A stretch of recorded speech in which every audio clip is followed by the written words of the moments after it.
So போன கிளாஸில் இது வரைக்கும் பார்த்தோம், லேப்லையும் பார்த்துட்டோம். நான் டீபக் கமெண்ட்லாம் போட்டு காமிச்சேன். Debug IP OSPF events, debug IP OSPF ADJ adjacency இதெல்லாம் போட்டு காமிச்சேன். இப்போ ஒரு லேன் என்விரான்மெண்ட்டில், ஒரு ஈத்தர்நெட் என்விரான்மெண்ட், ஒரு லேன் என்விரான்மெண்ட்டில் தான் இந்த டிஆர்பிடிஆருங்கிற விஷயமே வரும். பாயிண்ட் டு பாயிண்ட்ல 2 ரவுட்டர் இருக்கிறதுனால தேவை கிடையாது. நிறைய பேர் இருந்தாதான், ஒரு ப்ராஜெக்ட்ல நிறைய பேர் இருந்தாதான் ப்ராஜெக்ட் மேனேஜர்னு ஒருத்தர் வேணும், ஒரு அசிஸ்டன்ட் மேனேஜர்னு ஒருத்தர் வேணும், டீம் லீடுன்னு ஒருத்தர் வேணும்.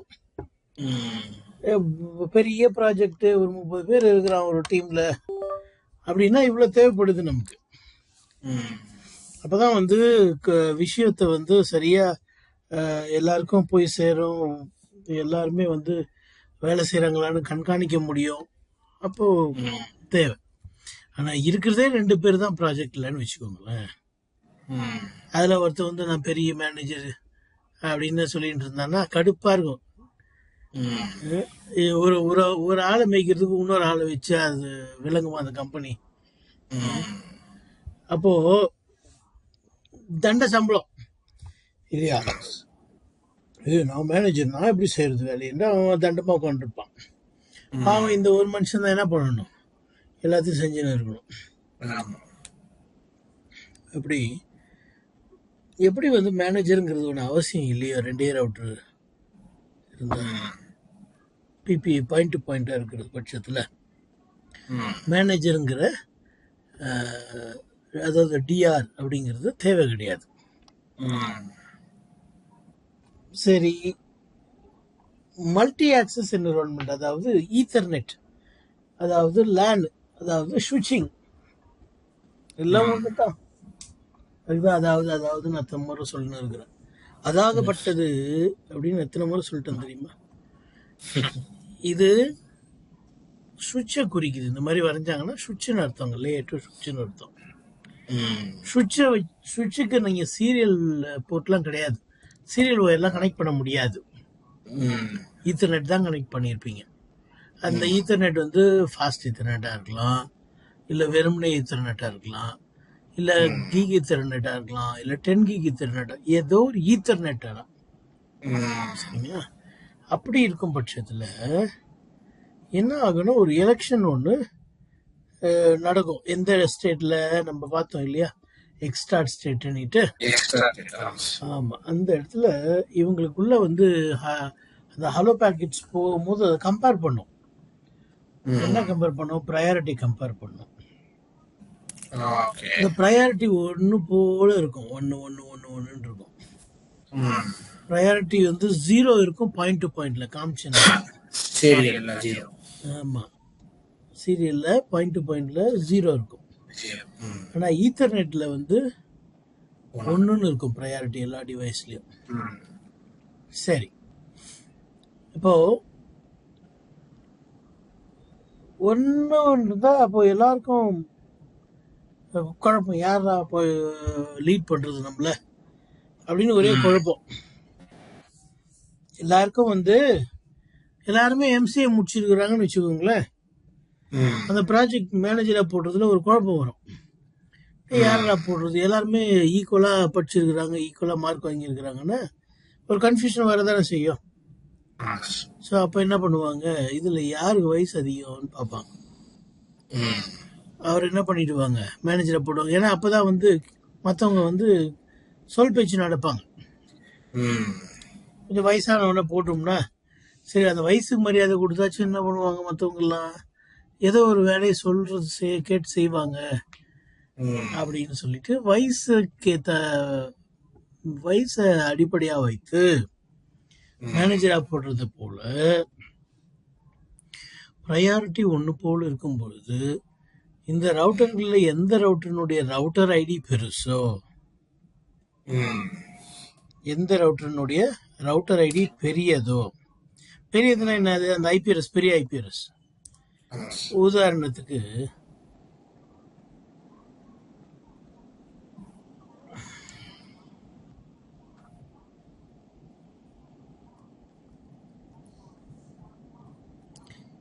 இதுதான் லூபேக்ல கன்ஃபிகர் பண்ண லூபேக் இன்டர்ஃபேஸ்ல அது ரவுட்டர் ஐடியா எடுத்துக்கிச்சு.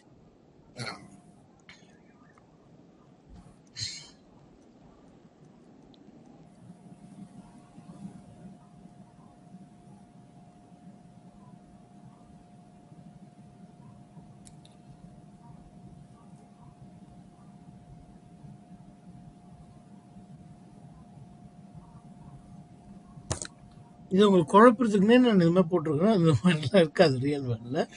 இதுல எது பெருசு அப்படின்னு பார்த்தா நீங்க கட்டாயம் வந்து மேல இருக்கிற ரவுட்டர்னு சொல்லுவீங்க. ஏயும் கிடையாது, பியும் கிடையாது, சியும் கிடையாது, டி தான் சொல்லுவீங்க. ஏன்னா 32 பிட்லயும் வந்து ஆன் ஆயிருக்குது.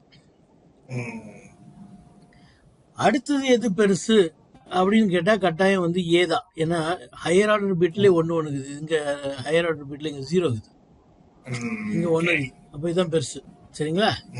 இப்ப என்ன ஆகுது, இதன் அடிப்படையில் ரவுட்டர் ஐடியின் அடிப்படையில் இது டிஆர் எனவும் இது பிடிஆர் பேக்கப் டெசிக்னேட்டட் ரவுட்டர் எனவும் தேர்வு செய்யப்படுகிறது. பேக்கப் டெசிக்னேட்டட் ரவுட்டர்னு ஒன்று எதுக்காக தேர்ந்தெடுக்குதுன்னா, டிஆர் போனதும் உடனே பிடிஆர் டிஆரா மாறிக்கும். அதுக்காக சீரியல்லையுமே நம்ம மாஸ்டர் ஸ்லேவ் இதே மாதிரி ப்ராசஸ் தானே சார் வருது? நல்ல கேள்வி. சீரியல்ல பார்த்தீங்கன்னா இந்த மாஸ்டர் ஸ்லேவ்ங்கிறது நீங்க ஷோ ஐபிஓஎஸ்பிஎஃப் நெய்பர்னு போட்டப்ப பார்த்தீங்களா? இல்லை இல்ல. ஆனா ஈத்தர்நெட் இருக்கும் போது ஷோ ஐபிஓஎஸ்பிஎஃப் நெய்பர்னு போடும்போது டிஆர் பார்த்தீங்க, பிடிஆர் பார்த்தீங்க. அப்போ அதுவும் இதுவும் ஒன்றும் கிடையாது. அந்த மாஸ்டர் ஸ்லேவ்ங்கிறது சும்மா டெம்பரவரி தான். எது வரைக்கும் அந்த அந்த அந்த எக்ஸ்ட்ரா ஸ்டேட் முடிகிற வரைக்கும் தான் அந்த மாஸ்டர் ஸ்லேவ்ல. அதுக்கப்புறம் மாஸ்டரும் கிடையாது, ஸ்லேவும் கிடையாது, ரெண்டும் ஒன்று தான். அப்போ எதுக்கு அந்த மாஸ்டர் ஸ்லேவுங்கிற முடிவுக்கு அது வருதுன்னா, யாரு டிபிடிஏ முதல்ல ஷேர் பண்றதுங்கிற ஒரு முடிவு எடுக்கிறதுக்கு தான் அது வருது. சரி, இப்போ மாஸ்டர் ஸ்லேவ் மேட்டர்லாம் வந்து எக்ஸ்ட்ரா ஸ்டேட் வரைக்கும் தான். அதுவும் இதுவும். ஆனால் இந்த டிஆர்பிடிஆருங்கிறது வந்து ஓஎஸ்பிஎஃப் ரன் ஆகிட்டு இருக்கிற வரைக்குமே எப்பவுமே இருக்கும். எப்பவுமே இருக்கும். 1 மணி நேரம் கழிச்சு பார்த்தாலும் இருக்கும், 10 மணி நேரம் கழிச்சு பார்த்தாலும் இருக்கும். சரி, இப்போ விஷயத்துக்கு வருவோம். இப்போ இதனுடைய தேவை என்ன? எதுக்காக டிஆர் பிடிஆர்லாம்? இதனுடைய அவசியம் என்ன அப்படின்னு பார்த்தா, டியூப்ளிகேட்ஸ் அவாய்ட் பண்றதுக்குன்றத பார்த்துக்கலாம். எப்படின்னா, இப்போ நம்ம தலைவர் தான் மேனேஜர், இவர் ஒரு எம்ப்ளாயி 1, எம்ப்ளாயி 2, எம்ப்ளாயி 3ன்னு வச்சுங்களேன். பிடிஆர் இருக்குது, ஆனால் இல்லை. இருந்தாலும் ஒன்று, இல்லைனாலும் ஒன்று தான். டிஆரும் பிடிஆரும் ஒன்று தான். சரிங்களா? இப்போ நான் இங்கே இருக்கிறதே 4 ரவுட்டர், அதனால அந்த பிடிஆர்னு இன்னொரு ரவுட்டர் நான் எடுக்க விரும்பல. ஆனால் ஒன்று சொல்லிக்க விரும்புகிறேன், டிஆருக்கு என்னென்னலாம் போதும் பிடிஆருக்கும் போகும். ஆமாம். சரி, இப்போ விஷயத்துக்கு வருவோம்.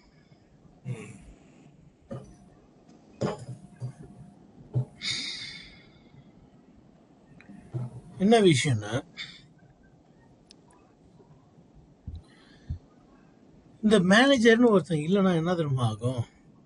இந்த லிங்க் போனதுமே இவன் என்ன பண்ணுவான், இந்த மல்டிகாஸ்ட் அட்ரஸ்க்கு அனுப்புவான்.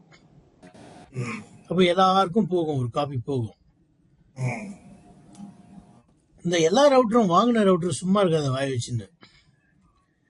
அதுவும் என்ன பண்ணிடும், புதுசாக ஏதாவது அப்டேட் வந்துச்சுன்னா அதுவும் என்ன பண்ணும், அது சார்பில் அதே அப்டேட்டை எல்லாருக்கும் அனுப்பும். அப்போ இவனுக்கு அனுப்பணுமா? அனுப்பாது. இவங்கிட்ட தான் வந்துச்சு, ஆனால் இவனுக்கு அனுப்பும். ஆனால் இவனுக்கு ஏற்கனவே அது தெரியும். இப்போ இவன் அனுப்புறதுனால அது டூப்ளிகேட்டாக மாறுது. இங்கேயும் அனுப்புறதுனால அங்கேயும் டூப்ளிகேட் ஆகுது. டூப்ளிகேட்னா நம்ம ஆளுங்களாம் என்ன சொல்லுவாங்கன்னா ஒரிஜினலுக்கு ஆப்போசிட். அந்த டூப்ளிகேட்ல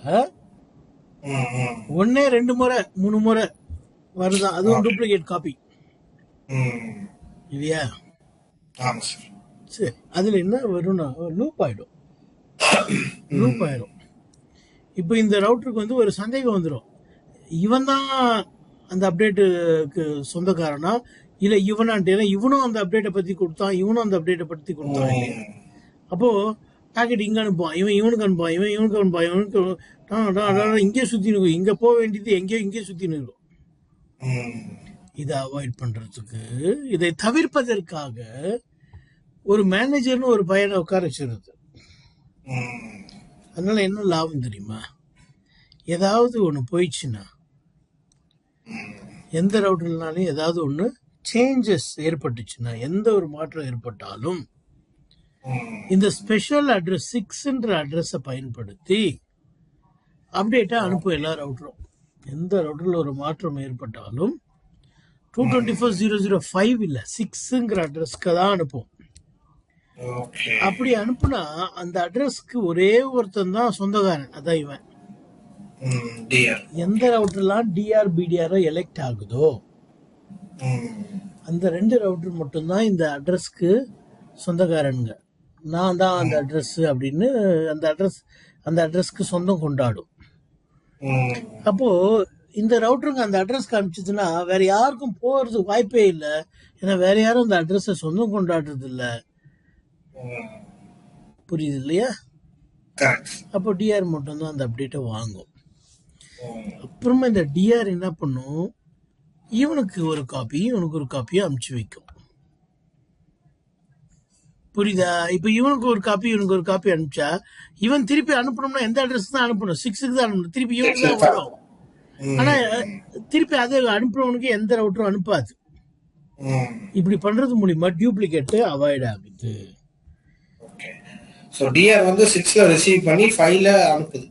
கரெக்டா சொன்னீங்க. நான் விட்ட பாயிண்ட நீங்க புடிச்சிட்டீங்க. நான் ஐயோ விட்டுமே, சரி அடுத்த லைன்ல சொல்லி கவர் பண்ணிடுவோம்னு நினைச்சுக்கிறேன். நீங்களே புடிச்சிட்டீங்க பாயிண்ட. சரியா நீங்க வாழ்க்கை. ஸோ 5ங்கிற அட்ரஸுக்கு தான் மற்றவங்க எல்லாம் லிசன் பண்ணின்னு இருக்கிறாங்க. இந்த டிஆர்பிடிஆர் தான் 6ங்கிற அட்ரஸுக்கு லிசன் பண்ணின்னு இருக்கோம். அப்போ டிஆர்பிடிஆரை தவிர மற்ற எந்த ரவுட்டரில் என்ன மாற்றம் ஏற்பட்டாலும் அந்த 6ங்கிற அட்ரஸை மட்டும்தான் பயன்படுத்தி அப்டேட் அனுப்பும். ஹலோ பேக்கெட்டை பற்றி நான் சொல்லலை. ஹலோ பேக்கெட் நம்ம 5 யூஸ் பண்ணி தான் எல்லா ரவுட்டரும் அனுப்பும். நம்ம இப்போ பேசிட்டு இருக்கிறது அப்டேட் நோட்டிஃபிகேஷன் பற்றி. இன்ஃபர்மேஷன் சேஞ்ச் ஆகும்போது எப்படி நோட்டிஃபை பண்ணுதுன்னா 6ஐ யூஸ் பண்ணி தான் பண்ணுது. அப்படி இப்போ பண்ணால் டிஆருக்கு மட்டும்தான் போய் சேரும், வேற யாருக்கும் போகிறது இல்லை. அப்புறம் டிஆர் 5ஐ யூஸ் பண்ணி மற்ற எல்லாருக்கும் அனுப்புவோம். அப்போ மற்ற எல்லாரும் 2 வே ஸ்டேட்டில் இருக்கிறவங்கலாம் யாரும் 6ஐ யூஸ் பண்ண முடியாது. அதனால் ஒருத்தர் பேசிக்க முடியாது. எதுனாலும் டிஆர் வழியாக தான் வரும் அப்டேட். ஓகே, இப்படி செய்யறது மூலியமா லூப் அவாய்ட் பண்றோம். இதுக்கு தான் வந்து இந்த டிஆர்பிடிஆர் எலெக்ஷன் நடக்குது. ஸோ அந்த டிஆர்பிடிஆர் எலெக்ஷன் எதின் அடிப்படையில் நடக்குது? ஃபர்ஸ்ட் ப்ரையாரிட்டி செக் பண்ணும். ப்ரையாரிட்டி நம்ம செட் பண்ணோம்னா எந்த ரவுட்டர்ல ஹையரா செட் பண்ணுமோ அது டிஆர் ஆயிடும். செகண்ட் ஹையஸ்ட் வந்து பிடிஆரா மாறிடும். ஒருவேளை நீங்க ப்ரையாரிட்டியை செட் பண்ணலன்னா பேஸ்ட் ஆன் ரவுட்டர் ஐடி அது டிஆர்பிடிஆர் ஆயிடும். ஓகே, என்ன கேள்வி இருக்கு? இல்ல சார், பெர்ஃபெக்ட்.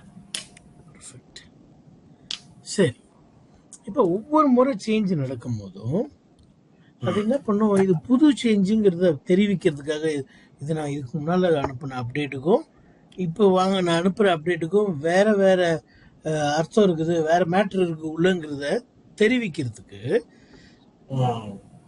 சீக்வன்ஸ் நம்பரை போட்டு அனுப்பும். இப்போ விண்டோஸ் என்ன பண்றான், அப்பப்போ அப்டேட் பண்ணிட்டு என்ன பண்றாங்க, ரிவிஷன் பண்றாங்க வெர்ஷன் நம்பரை, விண்டோஸ் வெர்ஷன். அப்பதான் வந்து யூசருக்கு தெரியுது அது வேற இது வேறப்பா. இப்போ நீங்க உங்க செல்போன்ல கூட பாத்தீங்கன்னா சாஃப்ட்வேர் அப்கிரேட் ஆகும், பாத்தீங்கன்னா வெர்ஷன் மாறி இருக்கும். நம்ம சிஸ்கோ பேக்கெட் ரேசர்ல கூட பாத்தீங்கன்னா வெர்ஷன் மாறி இருக்கும். இப்போ வந்து 9.0.0ன்னு இருக்குது. ஓகே. அந்த மாதிரி ஒவ்வொரு முறையும் புதிய மாற்றங்கள் ஏற்படும் போது டேட்டா பேஸும் மாறும், ஆல்டர் ஆகும். அப்படி ஆல்டர் ஆகும் போதெல்லாம் டிபிடியை என்ன பண்ணும், அனுப்பும் இல்லையா? அனுப்பும் போது ஒவ்வொரு முறை அனுப்பும் போதும் சீக்வன்ஸ் நம்பரை ஒன்று இன்க்ரிமெண்ட் பண்ணி அனுப்பும். சீக்வன்ஸ் நம்பருங்கிறது 4 பைட்டு, அதாவது 32 பிட்டு. 32 பிட்டா? 4 பைட்டுனா ஆமா, 32 பிட்டு. அது வந்து ஹெக்ஸாடெசிமல்ல எழுதியிருக்குது. இதுதான் அந்த 32 பிட்டு. முதல் அனுப்புதுன்னா 8000001 அனுப்பும்.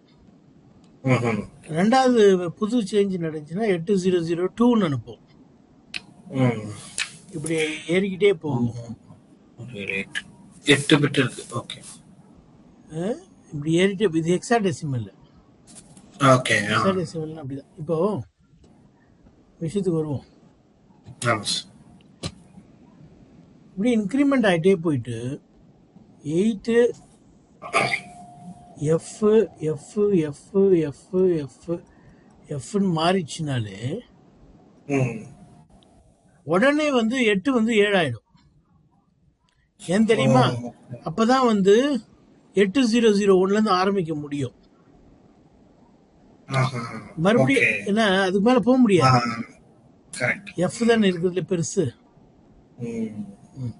இப்படிதான் இந்த சீக்வன்ஸ் நம்பர் பயன்படுத்தப்படுது. ஆனா எந்த காலத்திலயும் எவ்வளவு பெரிய நெட்வொர்க்லயும் இவ்வளவு உயரத்துக்கு போகாது, ரேஞ்ச் யூஸ் ஆகாது.